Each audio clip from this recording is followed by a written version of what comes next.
సంధ్య theatre తొక్కిసలాట ఘటనలో Nampally court ఛార్జ్షీట్ను తిప్పి పంపించింది. ఇప్పటికే 2 సార్లు ఛార్జ్షీట్ను రిటర్న్ చేసింది నాంపల్లి కోర్టు. అల్లు అర్జున్ సహా 23 మందిపై ఛార్జ్షీట్ దాఖలైంది. దాఖలు చేసిన ఛార్జ్షీట్లో లోపాలు ఉన్నట్లు గుర్తించింది. పోలీసుల ఛార్జ్షీట్లో సాంకేతిక లోపాలు కోర్టు గుర్తించింది.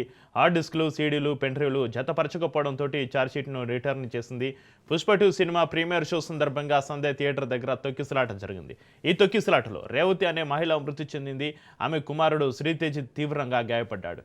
గత కొన్ని నెలల నుంచి శ్రీతేజ్ సికింద్రాబాద్లోని కిమ్స్లో చికిత్స పొందాడు. అనంతరం శ్రీతేజ్ ఆరోగ్యం నిలకడగా ఉండడంతో డాక్టర్లు అతన్ని డిశ్చార్జ్ చేశారు. అయితే ఈ ఘటనపైన 23 మందిపై కేసు నమోదైంది.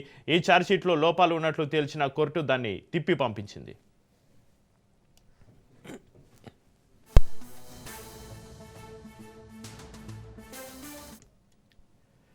సంధ్య థియేటర్ తొక్కిసలాట ఘటనలో నాంపల్లి కోర్టు ఛార్జ్షీట్ను తిప్పి పంపడానికి సంబంధించి మరింత సమాచారాన్ని మా ప్రతినిధి పవన్ ఫోన్లైన్ అందిస్తారు. పవన్, సంధ్య థియేటర్ తొక్కిసలాట ఘటనలో ఛార్జ్షీట్ యొక్క పోలీసులు సమర్పించారు. అయితే ఛార్జ్షీట్ పూర్తిగా ఇదంతా కూడా తప్పులు తడకలు ఉందని చెప్పి కూడా ఇందులో నాంపల్లి కోర్టు తిరిగి పంపించింది. అయితే ఇప్పటికే 2 సార్లు కూడా ఛార్జ్షీట్ రిటర్న్ చేసిన నాంపల్లి కోర్టు ఇందులో సరైన ఆధారాలు కావచ్చు, ఎవిడెన్స్ సంబంధించి పెన్ డ్రైవ్ కావచ్చు, సీడీలు, హార్డ్ డిస్క్లు అన్ని కూడా జతపరచకుండానే యొక్క ఛార్జ్షీట్ దాఖలు చేయడంతో నాంపల్లి కోర్టు యొక్క ఛార్జ్షీట్ రిటర్న్ చేసింది.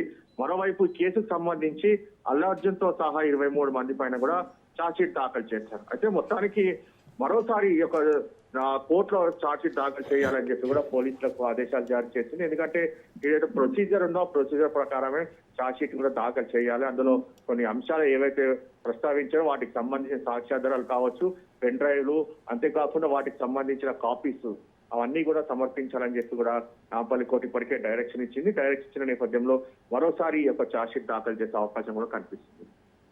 Right, thank you Pawan.